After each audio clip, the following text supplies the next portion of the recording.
Hello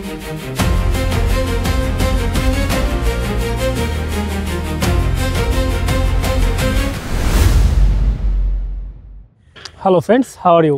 welcome to the Mix View. কেমন আছেন সবাই? আশা করি সবাই অনেক ভালো আছেন। ডকুমেন্টারি, নেচার এবং তথ্যবহুল সব কিছু একসাথে পেতে অবশ্যই চোখ রাখুন মিক্স ভিউতে।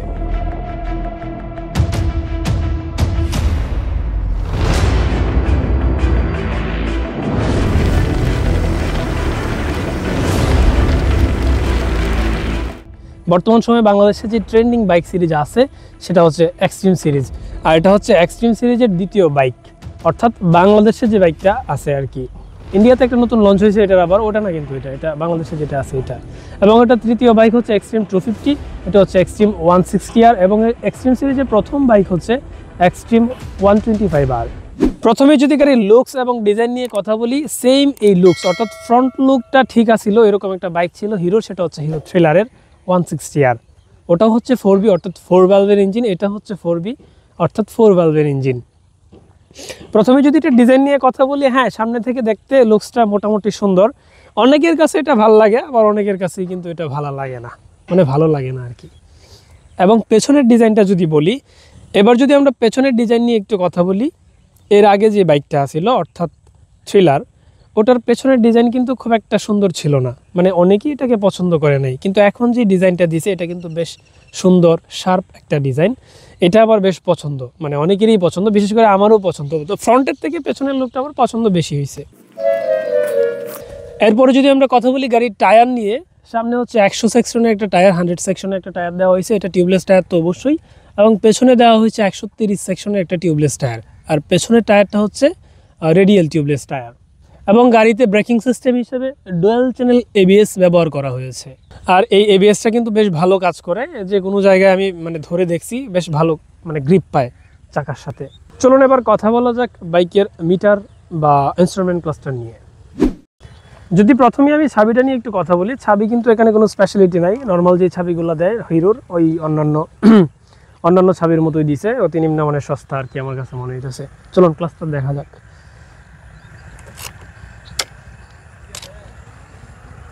মিটারে যাবতীয় যা যা প্রয়োজন সব কিছুই আছে। এখানে আছে RPM meter, gear indicator, speed, odo, এবং আরও বেশ কয়েকটা ইনফরমেশন দেওয়া আছে, যেমন এখানে ট্রিপ A, ট্রিপ B আছে। এরপরে দুটো নতুন অ্যাড করছে ফিচার, সেটা হচ্ছে যে ড্র্যাগ 1 এবং ড্র্যাগ 2। আপনি 0 to 100 অথবা 0 to 60, আপনি 0 to 100 কিংবা 0 to 60 তুলতে কতটুকু সময় লাগে, এই ব্যাপারগুলো হচ্ছে এখানে শো করে আর কি, সেট করে রাখলে। সাথে আছে টাইম, ফুয়েল গ্যাস, এগুলো তো থাকবেই। এবং হচ্ছে টার্ন সিগন্যালের যেই ইন্ডিকেটরটা।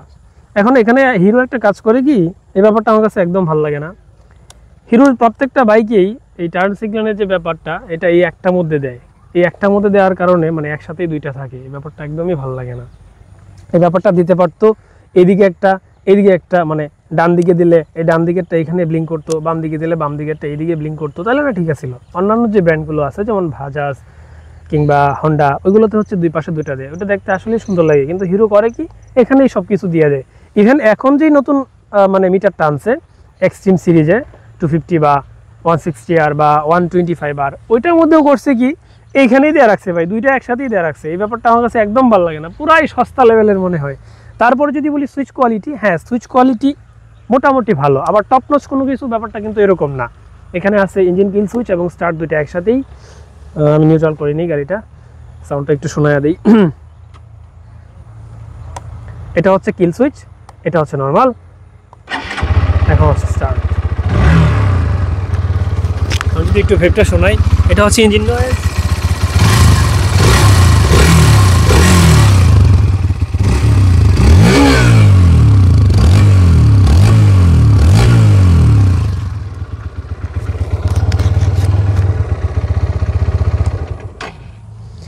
ইঞ্জিন সাউন্ড যথেষ্ট স্মুথ, এবং এটার যে লাউডনেসটা এটাও কিন্তু বেশ মানে ভাল লাগে শুনতে।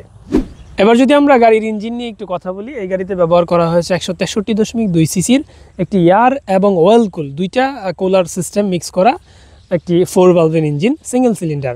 এই ইঞ্জিন থেকে ম্যাক্সিমাম পাওয়ার আউটপুট করে 16.9 বিএইচপি, 80৫০ RPM-এ, এবং এটার ম্যাক্সিমাম টর্ক হচ্ছে 14.6 newton metre of torque, 6500 RPM এ।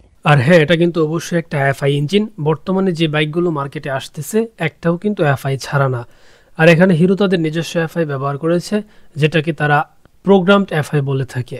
আর হ্যাঁ, আরেকটা বিষয় উল্লেখ্য, এটা কিন্তু একটা এসওইচসি ইঞ্জিন, যেটিতে ব্যবহার করা হয়েছে 5 স্পিড গিয়ারবক্স এবং তার পাশাপাশি রয়েছে side stand cut off sensor. তো এই সেগমেন্টে এই পাওয়ার টর্কটা, হ্যাঁ, এটা কিন্তু বেশ কমন একটা পাওয়ার টর্ক, আর এটা কিন্তু মোটামুটি ভালোই। এবং হিরো ক্লেম করতেছে যে এই পাওয়ার টর্ক অর্থাৎ এটা 160 সিসি সেগমেন্টের মধ্যে সর্বোচ্চ ফাস্টেস্ট বাইক। যদিও অন্যগুলোর সাথে এখনো পর্যন্ত আমি ড্রেক দিয়ে দেখি নাই কীরকম হয়, তবে দেখব যদি আপনারা চান।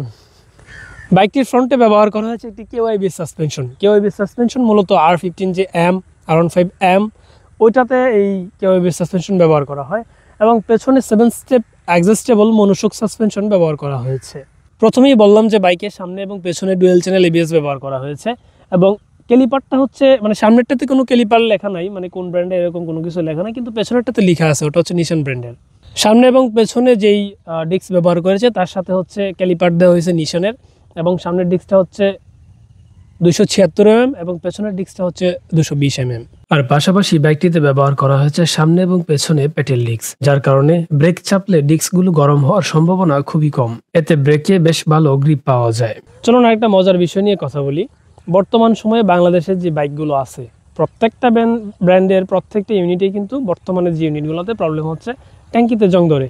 কিন্তু আমি যদি বলি এই ট্যাঙ্কিতে কখনোই জংয়ের একটা প্রবলেম, এটা কিন্তু কখনোই ফেস করবেন না। কেন করবেন না? কারণ এটা তো হচ্ছে ফাইবারের ট্যাঙ্কি ব্যবহার করা হয়েছে, কিন্তু এটা তো হচ্ছে ফাইবারের ট্যাঙ্কি ব্যবহার করা হয়েছে, ভেতরে মেটাল ট্যাঙ্কি ব্যবহার করা হয় নাই। এবং এই ফুয়েল ট্যাঙ্কির ক্যাপাসিটি হচ্ছে 12 লিটার, এবং রিজার্ভে গেলে মোটামুটি 1.5 থেকে 2 লিটারের মতো তেল থাকে, অর্থাৎ রিজার্ভে যাওয়ার পর আর কি। এবং ইঞ্জিন কিল সুইচের পাশে রয়েছে হ্যাজার্ড সিস্টেম, 4টা ভালভ মানে 4টা ইন্ডিকেটর একসাথে জ্বলে। এবং এটাতে আরেকটা নতুন ফিচার অ্যাড করা হয়েছে, সেটা হচ্ছে প্যানিক ব্রেক অ্যালার্ট। 40-এর উপর যখন টান থাকে, অর্থাৎ এটা স্পিড 40-এর উপরে আসে, তখন যদি আপনি হঠাৎ করে 2টা ব্রেক চাপেন, তখন পেছনের যে টেল লাইট এটা খুব জোরে ব্লিঙ্ক করে এবং 4টা ইন্ডিকেটর ব্লিঙ্ক করে একসাথে। এবং গাড়িটিতে ব্যবহার করা হয়েছে side stand cut off sensor. এর ফলে আপনি যদি মানে সাইড স্ট্যান্ডটা না তোলেন এবং গিয়ার শিফট করেন, এতে আপনার গাড়ি মানে নিউট্রাল থেকে গিয়ার দিলেই আপনার গাড়ি বন্ধ হয়ে যাবে। বাইকটিতে একটা খুব সুন্দর ফিচার দেওয়া হয়েছে, সেটা হচ্ছে এটার মধ্যে টাইপ সি দেওয়া হয়েছে, টাইপ সি না, USB পোর্ট দেওয়া হয়েছে আর কি টাইপে। কিন্তু এটা আসলে খুব একটা বেশি কার্যকর যে ব্যাপারটা এরকম মোটেও না।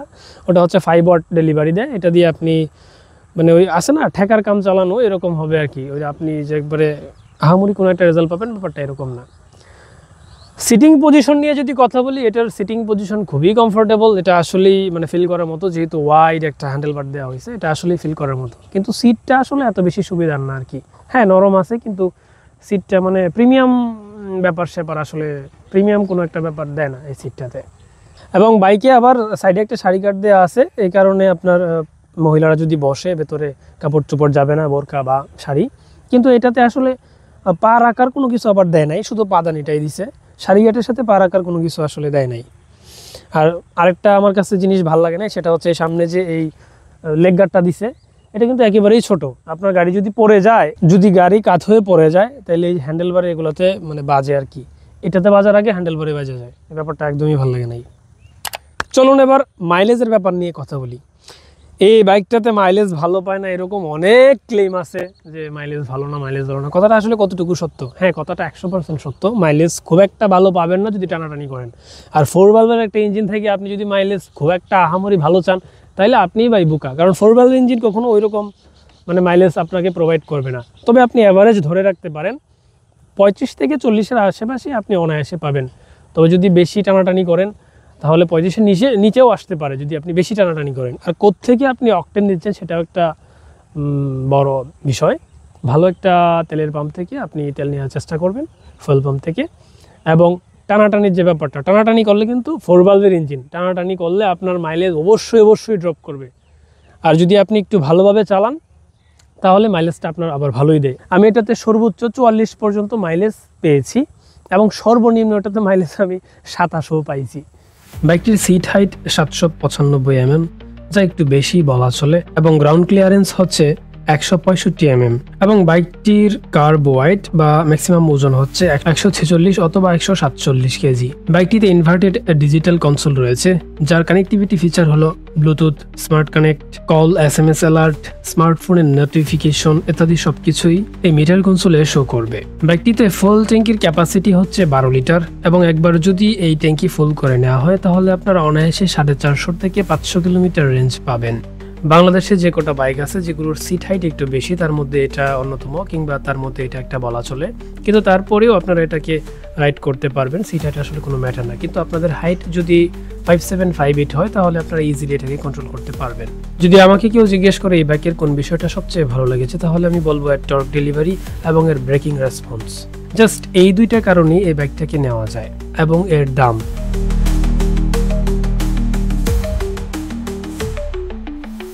এই মডেলের দুটি কালার অপশন রয়েছে, একটা হচ্ছে কেবলার ব্রাউন এবং আরেকটি এই ব্ল্যাক কালার। একটা কথা খুব জোরালোভাবেই বলতে হয়, বাইকটির পিলিয়ন সিট কিন্তু খুবই আরামদায়ক। সিঙ্গেল সিট দেওয়ার কারণে বাইকটির পেছনে যে বসে সেও বেশ ভালো কমফোর্ট ফিল করে। এবং আমি যখন এই শটটা নিতেছি তখন হচ্ছে সকাল 7:30টার মতো বাজে, তো রাস্তা কিন্তু পুরো ফাঁকা, সকালবেলায় হাইওয়ে মোটামুটি ফাঁকাই আছিল। তো আমি এই বাইকের টপ স্পিড বলতে আমি মোটামুটি 117 পর্যন্ত সর্বোচ্চ টান তুলছিলাম, মানে স্পিড তুলছিলাম আর কি, মানে 110, 117 এরকম পর্যন্ত আমি তুলছিলাম মাত্র কয়েক সেকেন্ডের জন্য। আমার এতটুকু চালানোর পরে আমার যেটা মনে হয়েছে যে এটার ভাইব্রেশন একদমই নাই, মানে 100 বা 100-র উপরে গেলেও ভাইব্রেশন ফিল হয় না, মানে হ্যান্ডেলবারে কোনো রকম ভাইব্রেশন ফিল হয় না। তবে হ্যাঁ, আপনি ওই পাদানিগুলোতে একটু ভাইব্রেশন ফিল হয়, কিন্তু এটা আসলে স্বাভাবিক। একটা 4 ভালভের ইঞ্জিন যেহেতু নিচে চলতেছে, মানে মেশিনের যে একটা ভাইব্রেট ওটা একটু ফিল হয় আর কি, কিন্তু উপরে হ্যান্ডেল বার বা ওভারঅল অন্য কোনো জায়গায় তেমন কোনো একটা ভাইব্রেশন ফিল হয় না। বাইকটিতে যদি বলা হয় কি ভালো, তাহলে বলা হবে রিফাইন্ড ইঞ্জিন, যেটি হচ্ছে 4 ভালভের, এর সম্পূর্ণ টর্কটা ফিল করা যায়। দ্বিতীয়ত স্থিতিশীল হ্যান্ডেলিং এবং ইউএসডি সাসপেনশন, এর কারণে বাইকটি চালানোর সময় আপনার কনফিডেন্স বাড়াবে। তৃতীয়ত রয়েছে আধুনিক ডিজাইনের এলইডি হেডলাইট এবং ব্লুটুথ কানেকশন, যার মাধ্যমে আপনি এর ইনস্টলমেন্ট ক্লাস্টারে আপনার মোবাইলের সব নোটিফিকেশন দেখতে পাবেন। এবার যদি আমি একটু বাইকের বিল্ড কোয়ালিটি নিয়ে কথা বলি, বিল্ড কোয়ালিটি আসলে ভাই, যেহেতু এটা একটা ইন্ডিয়ান বাইক এবং এখন সব গাড়ি কিন্তু ইন্ডিয়াতেই অ্যাসেম্বল করা হয়, যেমন হোন্ডা, ইয়ামাহা, এগুলোও কিন্তু এখন ইন্ডিয়াতেই অ্যাসেম্বল করা হয়। ইন্ডিয়ান বাইক হিসাবে এটার বিল্ড কোয়ালিটি ঠিকই আছে, খুব বেশি যে ভালো আহামরি কোনো কিছু ব্যাপারটা এরকম না, আবার যে একেবারে বাজে এরকম না। এটার বিল্ড কোয়ালিটি এক কথা অ্যাভারেজ চলে। এরপরে যদি আমি একটু হেডলাইট নিয়ে কথা বলি, এটার হেডলাইটের আলো নিয়ে আসলেই অনেকেই অসন্তুষ্ট হওয়াটা স্বাভাবিক। এটার হেডলাইটের আলো খুব একটা বেশি না। এই হেডলাইটের আলো দিয়ে আপনি সিটিতে এবং আপনার এলাকায় এই দুই জায়গা ঠিক আছে, কিন্তু আপনি যদি হাইওয়েতে যান তাহলে কিন্তু এটা একেবারেই ডাব্বা মারে। যেহেতু প্রজেক্টর দিছে না, সেহেতু ডাব্বা মারাই স্বাভাবিক। যদি প্রজেক্টর থাকতো তাহলে আরও ভালো হতো। যদিও এটার নতুন যে আপডেটটা আসছে 2025 না, আসলে 26-এর আপডেট ইন্ডিয়াতে লঞ্চ হয়েছে কিছুদিন আগে, ওটাতে কিন্তু আবার প্রজেক্টর দেওয়া হয়েছে। তো ওইটার আলো আশা করি ভালো হবে এটার থেকে অবশ্যই। আবার এই সেগমেন্টে যেমন আপনি যদি পালসার N160-তে যান, ওটা যেহেতু প্রজেক্টর ব্যবহার করা হয়েছে, ওটা কিন্তু আসলেই ভালো, অনেক ওয়াইড একটা আলো দেয়। ওইটার তুলনায় বা প্রজেক্টরের তুলনায় এটা যদি কম্পেয়ার করেন তাহলে কিন্তু এটাতে আলো খুব একটা দেয় না। এখন যদি বাইকের প্রাইস নিয়ে একটু কথা বলি, এটার দাম কত রাখা হয়েছে। এই বাইক যখন লঞ্চ করা হয়েছিল বাংলাদেশে, তখন এই বাইকের দাম নির্ধারণ করা হয়েছিল 2,40,000 টাকা, কিন্তু বর্তমানে এই বাইকের দাম আরও 5,000 টাকা বাড়ছে, এখন হচ্ছে 2,45,000 টাকা। তো 2,45,000 টাকা হলেও আমিও মনে করি যে এটা আসলে একটা বিগ ডিল, কারণ এই প্রাইসে যে অন্যান্য যে বাইকগুলো দিতেছে, যেমন এই প্রাইসে হচ্ছে আপনার ওই অ্যাভারেজ ভার্সন 2 দিচ্ছে, ওটা হচ্ছে 2,35,000 বা 40 এরকম, মানে হেড টু হেড কম্পারিজন করতে গেলে কিন্তু ওইটাই মানে থাকে আর কি পাশে। যাই হোক, আপনারা কিন্তু ওটার সাথে কম্পারিজন দেখতে চান কিনা ওটা কিন্তু জানাবেন। যদি হেড টু হেড আপনারা কম্পারিজন দেখতে চান তাহলে এই দামে যে গাড়িগুলো পাওয়া যায় এগুলোর একটা কম্পারিজন ভিডিও দিব, যেমন অ্যাভারেজ ভার্সন 2, তারপরে আছে হোন্ডা এক্সব্লেড FABS, ওটাও কিন্তু এই দামেরই প্রায়। এখন যদি বলি আসলে এই বাইকের সাথে টক্কর কাদের বলতে গেলে, এই বাইকটা যেহেতু 4B মানে অর্থাৎ 4 ভালভের ইঞ্জিন, তো এটার একেবারে সরাসরি যদি প্রতিদ্বন্দ্বী বলা চলে তাহলে একমাত্র অ্যাপাচি RTR 4B, ওটাই কিন্তু এটার মানে একমাত্র কম্পিটিটর। তার উপর আছে আবার হচ্ছে ওই পালসার N160, তারপর NSটা তো এখন বাংলাদেশের মার্কেটে পাওয়া যায় না, কিন্তু হচ্ছে N160টা পাওয়া যায়। কিন্তু N160 হচ্ছে 2 ভালভের ইঞ্জিন, ওটাতে কিন্তু এটাতে শক্তি বেশি, মানে ধাক্কাটা বেশি দিতে পারে। তো এটা সরাসরি প্রতিদ্বন্দ্বী হচ্ছে TVS RTR অ্যাপাচি 160 4B, ওটা হচ্ছে বর্তমান দাম হচ্ছে কত, এটা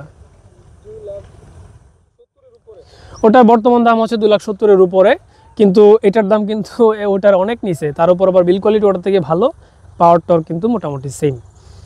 ওটা সরাসরি প্রতিদ্বন্দ্বী একমাত্র RTR ছাড়া।